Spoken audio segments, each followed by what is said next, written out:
So, welcome to one of our free classes at Fictionary. I see some new faces here. I am Christina. I'm the CEO of Fictionary, and I'm super thrilled with all the people who've come who have their videos on because everyone knows it makes me just feel better. It makes me happy that, I can see you and I'm not here alone. So, and we are talking about romance where I don't really want to be alone and mystery. Well, perhaps I should be alone, so I'm scared. So, we're going to talk about the differences between romance and mystery. So, I'm just going to share my screen and we will get started. All right. So, ooh, go back. There we are. Let me go into a slideshow. So today we're talking about romance versus mystery and what makes something a romance novel and what makes something a mystery. And you'd think this is super obvious, but it's not. And Lisa, Lynn, and I have read many books and had a big discussion around how do you know if it's primarily a romance or it's primarily a mystery? So lucky for us today, we have Lisa Taylor, and she's our mystery expert. She's also our series expert. She's an instructor in Fictionary Live, and she's a structural editor certified by Fictionary. And we have Linda O'Donnell, who's our romance expert. She is an instructor in Fictionary Live. She is a certified story coach instructor as or editor as well, and she's a copy editor, and she copy edited my last book, Secrets to Writing a Fantasy. And it was so great, I decided she better co-author a book with me. So Linda and I are doing Secrets to Writing a Romance, and Lisa and I are doing Secrets to Writing a Mystery. So they have a lot of expertise in these topics, and it's perfect for two people to talk about what's a romance, what's a mystery. So just before we get going, if you love this topic, I just want to remind everybody, Linda is going to break out the romance story arc in Fourth Wing on March 25th in Fictionary Live. So she will take the external story arc, the supernatural story arc, and overlay the romance in that book. And if you've read it, you know it's a whopper of a romance. Then after that, starting March 8th, Linda's also teaching Sparks to Soulmates, which is our 6-week course on how to write a romance. All righty, so do we want to talk about this first? Maybe not. Hey, let's go into the books we're going to do first, and then I'll come back to this when we're ready. So I'm just going to stop share. Alrighty, so we're going to talk about Mean Streak by Sandra Brown, which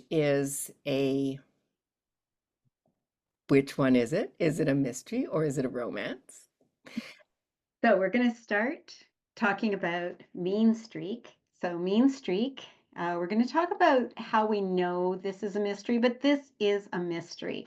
And so a basic overview of the story is that we have the Emory, the protagonist, who is attacked at the beginning of the story, and by the end of the story, her attacker is revealed. So we have a straight up crime that's she's trying to stay alive. The initial crime is that she's attacked and left for dead. So we have that's the basic outline of the mystery. Within that, though, we have this great tension that's caused by uh, the sense of romance between her and the unnamed man that has found her when she's been left for dead. So I'm going to leave that at that because we're going to go into this in a lot more detail, but that's the basic story of Mean Streak. Okay, and then we go over to The Bodyguard by Katherine Center. So I know you take a wild guess and say perhaps it's a romance since Linda's talking about it. Yes, that would be your first clue if you've had anything to do with me here in the Fictionary community. Yes, it is a romance. The protagonist, her name is Hannah, and she is assigned to be a bodyguard for, you would think this really small little woman being a bodyguard, but it's not I got like hey, I'm a bouncer, I'm going to throw you out. It's more of a strategic bodyguard. But she meets this guy, and of course, romance ensues. But as Lisa hinted in her book, there's something else going on in this book that might make you question whether or not it is a romance or whether it could possibly be a mystery. So, when we get into the other components of this book, we'll talk about why it's a romance and why it's probably not a mystery. Okay, so let's go. We're going to look at the story arc scenes in a romance versus a mystery. Okay, who wants to start with the story arc? Well, I'll I go guess, ahead. oh, I'll go that's great. Yes. Okay. Because so those of you who have been in the romance class we've talked about this quite a bit. But what we still have our 5 story arc scenes, but they're just a little bit different in romance. So when we have our inciting incident, which is, where it throws the whole protagonist world into kind of an uproar, well, what happens in a romance? That is the meet cute. That is what we call it when the two love interests meet for the first time, or perhaps they're meeting again after a prolonged absence. Maybe they knew each other as kids and now they're all grown up and they're meeting again for the first time. So it's that meeting, and that's really what sets them on the course. If we don't have that meeting, then we don't have a romance, because I mean, how do they meet? So then when we get to plot point 1, you remember, this is where we kind of accept the goal. Well, this is where the protagonist accepts in their head that they acknowledge that they're attracted to that person, and they may not be even excited about it, like, oh no, I don't want to be attracted to this person, I don't have time for romance, I am trying to get this promotion, or I'm just so down on love, I don't want it anymore. But they still are in their heads acknowledging, oh yeah, this person is, pretty, there's something there, and I'm trying, maybe I'm fighting it, but I acknowledge it. So then when we get to the middle, and you'll notice that this is a little bit similar, there's some overlap here. We have either a false victory or a false defeat. And this is where there's a kind of a change in the course of the romance. And I like to kind of look at it like, if there's a false victory, it's like maybe they're going all in and they think, wow, this romance is just going so well. And they don't know that there's all this stuff that's about to happen that is going to kind of just trample the course of the romance. Or maybe they get a hint, like we use the book, The Wedding Date, for instance, and there's a false defeat in that she thinks that he's cheating on her. And so this kind of like derails where the romance is going and kind of leads into that plot point too, which in a romance is almost always a breakup. It's that dark moment.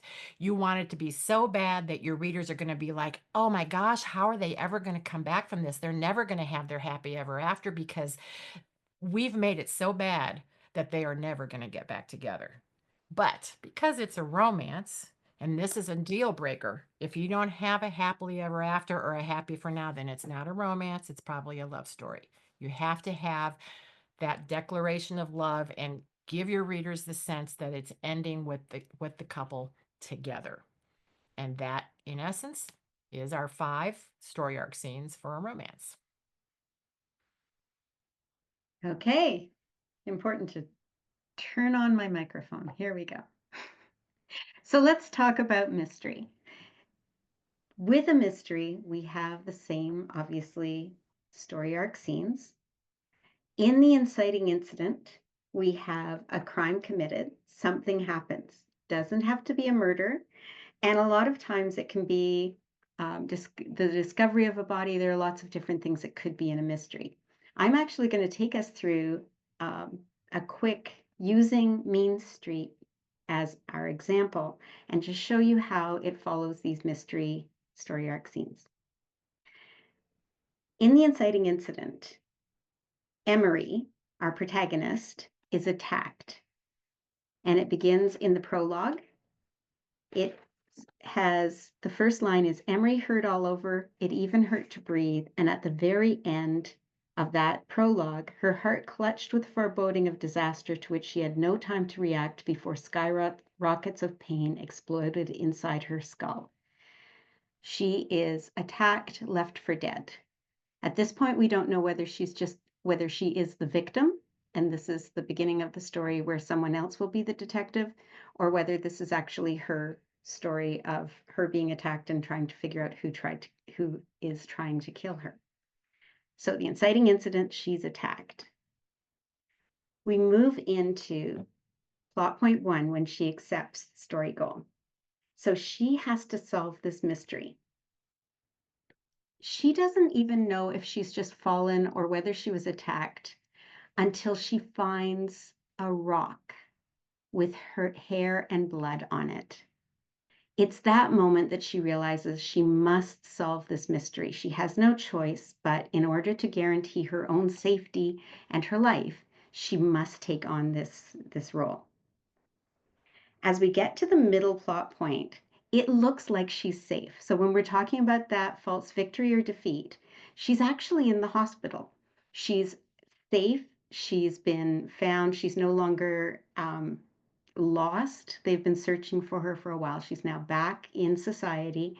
She is found, and she, in a very key moment, gives a piece of information both about the person that protected her, who might have been her attacker, but she really believes he wasn't. And she talks about, she shares personal information with, I have to tell you, there are spoilers. I'm going to spoil the story for you right now, but right in the middle plot point, just when she thinks she's safe, she actually gives key information to the murderer. I mean, talk about a perfect middle plot point, right? Just at the moment where she feels incredibly safe, she's actually trusting the murderer with everything. Then we move to plot point 2. You would think that that would be the lowest point, but she doesn't realize who that is. At the lowest point of the mystery, at the moment where it would be the breakup for the characters in a romance, here instead, we're at something that changes the story direction. She's been given a key piece of information that absolutely proves that it was her husband that was there on the mountain with her. And they have the rock that she was hit with. With those two pieces of information, you would think it would be enough to prove the person that her husband is the attacker. At that point, though, at this lowest of the low, she and the unnamed man have realized that even with all that information, it's just her word against her husband's, and there's no way to keep her protected. There's no way to prove that he's guilty. So without that proof, she's stuck in a point where who knows what he will do to her in the end. Then we move to the climax. And of course, the climax is when the mystery is solved. For this climax, again, I just have to go back into the book for a moment, because at the very end of the story, second last, at the very start of the climax, I'm going to listen to these lines. Emory heard all over. It hurt even to breathe. And we go all the way to the fact that the shooting pains were in her vision was blurred. She could just barely make it. So we're back to identical wording from the very first, but in this climax, she sees the person that's attacking her, and it is Alice, the woman that she's trusted in the middle. So everything's finally solved. She knows who her attacker is. Obviously, that's not the resolution yet, but it is the moment where we know who the true attacker is. And that's our mystery story arc scenes. Yeah, very nice. And the reason we're pulling these two together, which we've kind of alluded to here, is that they both have a romance and they both have a mystery in them. And so, how do you know as a writer which one you're writing? And a reader might pull out more of the romance because if they're a romance reader and that's what they like in this book, but the writer needs to control it that the main story is a mystery or the main story is a romance.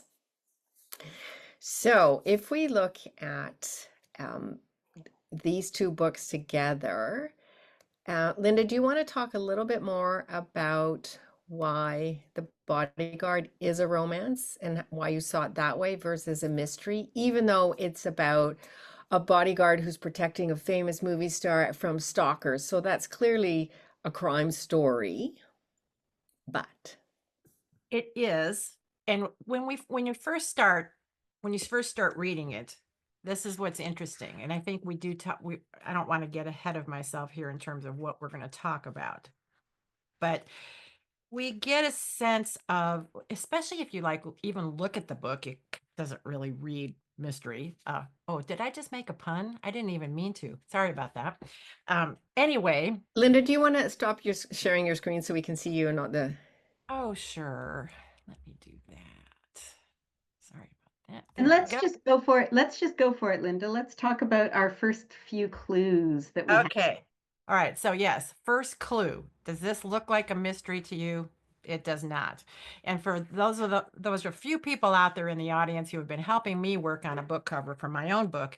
And, there's a certain look to romance books. This one kind of gives you that. It's, pretty colors and flowers and a couple.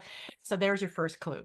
Then when you look at the back of the book and you read, and of course you guys can't read this, but when even though there's some hints about the mystery, and what the mystery is in this book is that she gets assigned to protect this movie star from a stalker.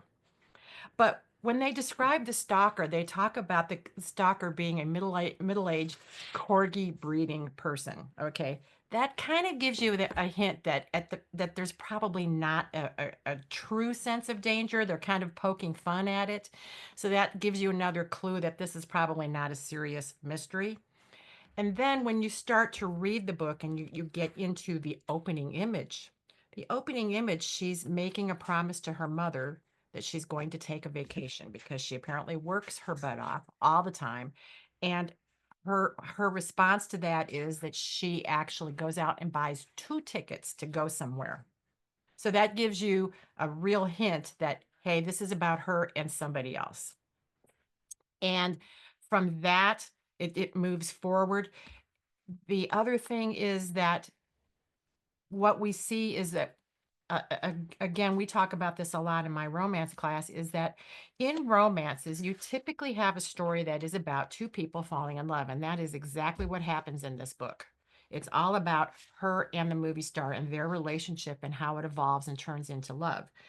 And one of the things that we've discovered about the protagonists in romance is that they have a wound of some kind. They have a false belief about themselves. I'm not worthy. I'm not pretty enough. I'm not smart enough, whatever.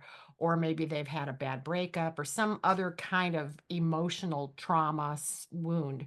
And we see that in Hannah, who's the protagonist. She's very unsure of herself. She's gone through a breakup. She doesn't think she's good enough. So that's another clue because that's so prevalent in romances when you see, and it's an internal goal. That's the other thing that's a really big difference from, and I'll let Lisa talk more about that. But in a romance, the goals are internal, and she's got to get over all of her stuff, her emotional baggage, or she's not going to be worthy of anything.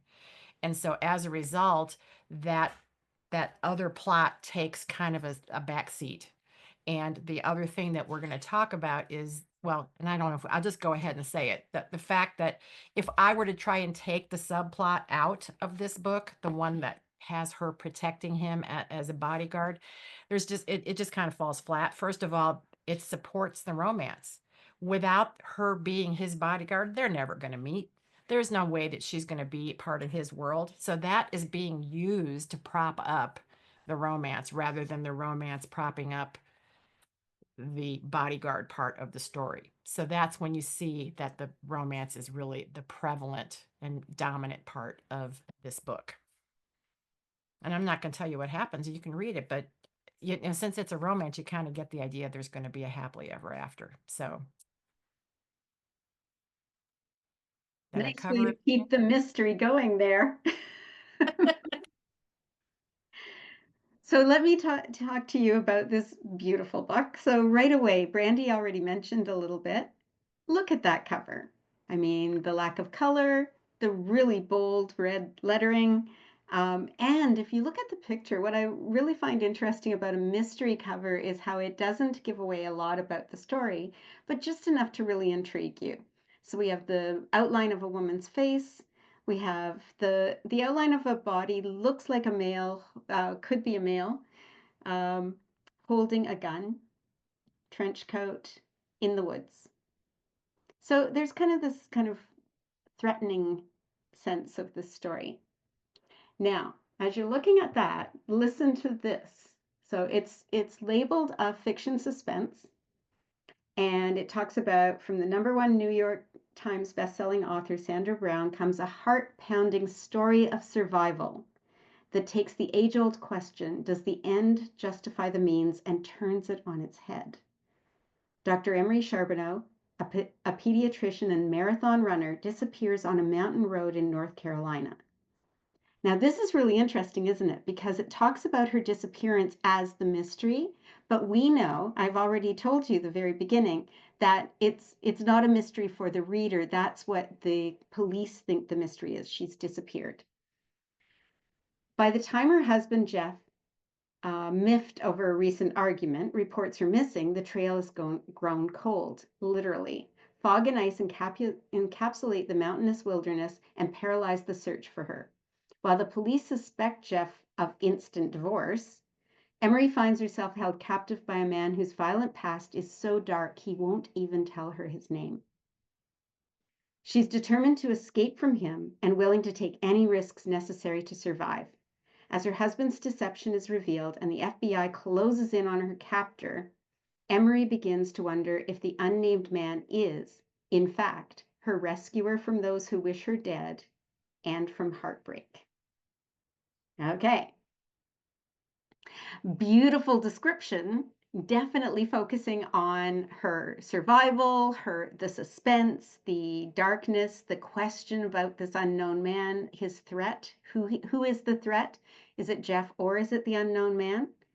And then a beautiful touch on the fact that there is romance in this, with that final word of heartbreak being the last word in the description. So brilliant description to give us the sense that there is going to be some aspect of romance in this as well.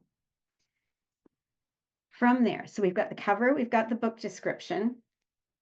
We were talking about the first scene. Now, I think we've talked about this first scene before. And certainly those of you in the, I'm just going to make a plug. Those of you in the scene course can come and talk about the Mean Streak first scene with me next week. But in this first scene, we've got Emory running. We've got her vision blurred. We have the stitch in her side. We have her talking to herself, trying to get through. And then she has her heart clutched with foreboding. There's rockets of pain exploding inside her skull. There's no hint of romance here. This is all threat and death. This is definitely giving us a sense of a mystery right from the start. So that's a strong sense of mystery right from the very first scene. Now, I know we want to talk about climax too. So I don't know, do you want me to start or do you want to go, Linda, about what the climax is like to show you how it's in romance in yours? Since you're talking about it, go ahead and you finish up. Okay, we're going to get into subplots as well.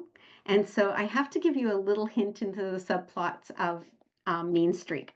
We love this example. Christina and I have been having so much fun with it because the mystery, so we all know skeleton blurbs and how important they are. The mystery skeleton blurb for Mean Streak that we're working with is Emory must figure out who is trying to kill her, otherwise she will die. Straight up mystery. You can see how each of the plot points worked with that when I was explaining the story arc. There's a subplot that is a romance. And the romance subplot has a different protagonist. In the romance subplot, the protagonist is actually the unnamed man. Now, we know his name by the end of the book, so I'm going to use his name. So Hayes must come to terms with his past, otherwise he won't have his happily ever after with Emory. It reflects that wound, that false belief about himself that Linda has already mentioned. And so it's a beautiful subplot in that it's very clean. He falls in love with her. Now, we'll talk about what the meet cute and everything is like in this book later after I've gone through the ending, but I just want to show you the ending of this. So at the end of the mystery, we have Emory coming to consciousness. She finally spots someone, and so they've been together at the end. He has made sure that they're safe. He's left her. She has a concussion, so they've strapped her onto a gurney. She can't see very much. She's looking around for him. She can't find him. She realizes she looks at someone else. He was watching her, and in an instant she knew the cause of his bleak expression. She ceased the struggle to raise her head. She wouldn't find who she'd been looking for. The tears that leaked from the corners of her eyes were also futile. That he had vanished should come as no surprise. He told her he would, and he always did what he said. The end of her mystery. She's safe. The man was her rescuer. He has always told her he will leave her once he knows that she's safe. He knows that she's safe. He has left. End of mystery. Then, because this author has given us a final ending, we have the finish line. You feel like it's a sad ending. The story has gone on. The finish line talks about her going back into marathon running, which is how the story began, with her marathon running. It's only a few pages long. And in those few pages, most of it's focused on her running and what her life has become like. Then she gets to the finish line, and there's someone waiting for her that says, "Great job, Doc." He's there, they talk for a bit, and then then it ends. She says, they declare love, basically. I asked you not to give up on me, but then you disappeared, Hayes, for the last time. I never will again. Do you promise? I promise. If it's left to me, I'll spend my last day and night I've spent my last day without you. But whatever happens next, it's your call. So she says, let's keep going. And they leave. He's about to kiss her. And the last line is, he always did what he said. So throughout the book, he's been set up as the person that she can rely on no matter what, and he will always do what he promised.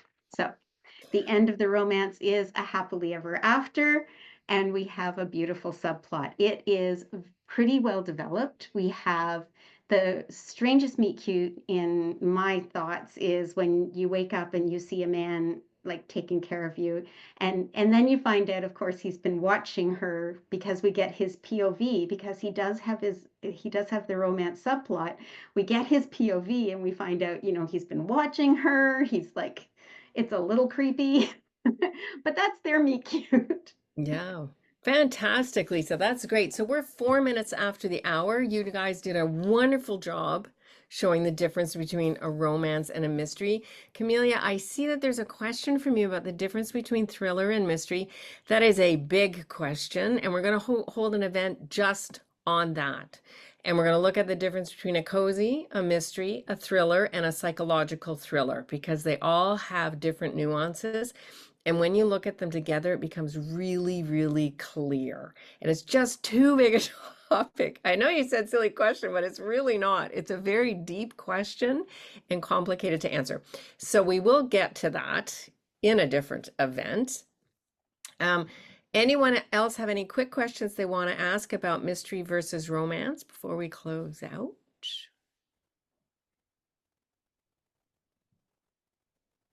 Okay, well, we're all great then. So we'll get a recording. I'll cut out the middle bit and put it up for everyone who wants to watch it or anyone who missed it. And thank you, as usual, for being engaging and coming. And thank you, Lisa and Linda. That was fantastic.